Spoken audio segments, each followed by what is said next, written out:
And we are now joined live from New York by journalist Albert Lewitton, who has been following this story. And first of all, good morning to you. I know you're in New York. It's very early in the morning. I imagine Twitter is abuzz with the news this morning. It is a buzz. It is the top story in all of the financial newspapers and the financial networks. I mean, one of the things that is really important to note in this is that he is the richest man in the world. He was very upset with the way that Twitter was run, and he for a long time poked at them and said, hey, I don't like the way this is being done. And so in a very typical Elon Musk kind of way, he said, you know what, I'll just buy it. And he did.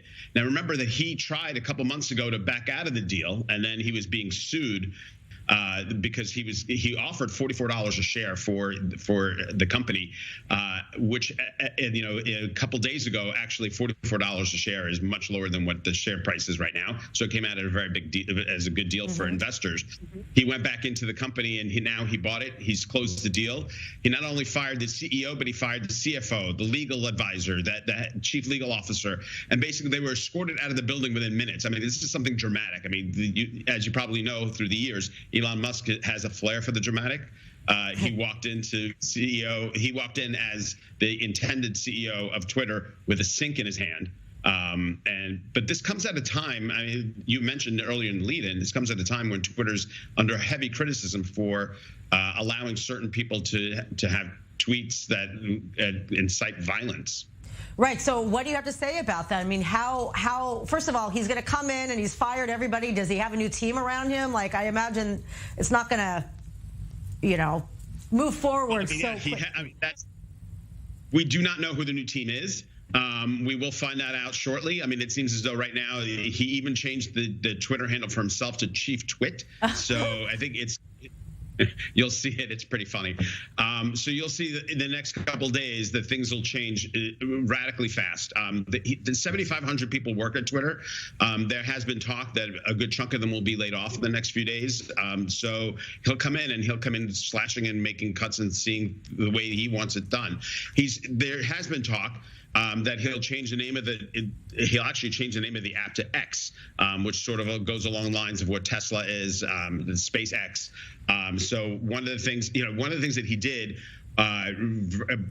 early and within the past couple of days, it was to talk to the investors and advertisers at Twitter. He put out a statement to them, and I'm going to read a little bit of it. He said, the reason I acquired Twitter is because it's important for the future of civilization to have a common digital town square where a wide range of beliefs can be debated in a healthy manner without resorting to violence.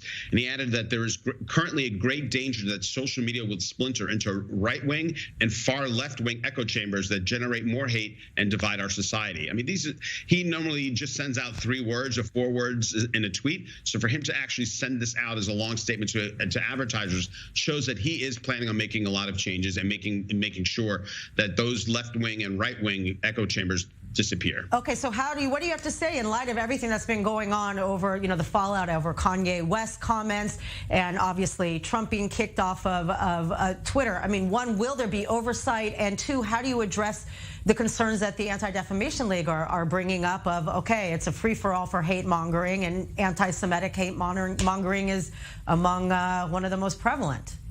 Yeah, but one of the things that's really important is that while it is the Wild West, there were sheriffs in the Wild West. So there's got to be someone who's got to take a little bit of control and make sure that things aren't go out of control. The ADL has been very strong about trying to push towards making sure that there was some editorial oversight of the tweets, moderation. It seems as though that Elon Musk will make sure that Twitter does that, and how he will do that, we'll see in the next couple of days. I mean, there are 100 million users on Twitter. That's far less than Facebook. Facebook has 2 billion users, but still, it's very powerful, very influential. A tweet that someone sends, as you know, with former President Trump, when he sent out a tweet, the markets moved, things changed, the countries disappeared. I mean, all of that. So it is very influential. And the stakes are high. The very stakes are very high. Albert, thank you very much. Much appreciated.